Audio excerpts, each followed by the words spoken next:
6 ans de travaux et voici le résultat. À l'abandon depuis 1971, la ferme de Briac entame une seconde vie grâce à ses propriétaires qui, après avoir vécu quelques années en Norvège, sont tombés sous le charme de ce domaine de 4 hectares et de 1000 mètres carrés de bâtiments. Ce logis du XVIIIe siècle typiquement vendéen accueille aujourd'hui des touristes du monde entier car David Cardin, sa femme et son père ont réussi ce pari démesuré, rénover ce logis et y créer des gîtes. Donc là vous êtes dans le deuxième gîte qu'on a rénové, ce sont les anciennes écuries.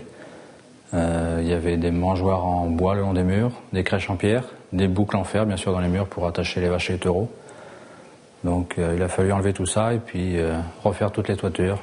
Pour créer ces 2 gîtes, l'un de 6 et le second de 4 personnes et aujourd'hui labellisé 3 épis, la famille Cardin s'est ainsi entièrement consacrée à la rénovation de ces vieilles pierres durant ces 6 dernières années en respectant autant que possible la restauration dite traditionnelle afin de respecter l'esprit du lieu.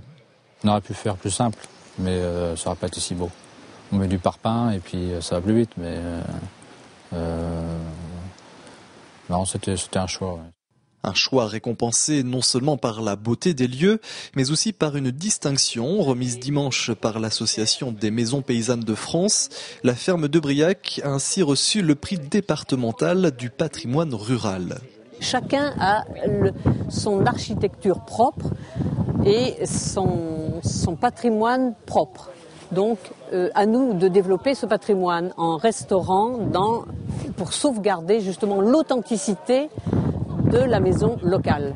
Une récompense encourageante pour la famille Cardin qui poursuit encore et toujours la restauration de la ferme de Briac.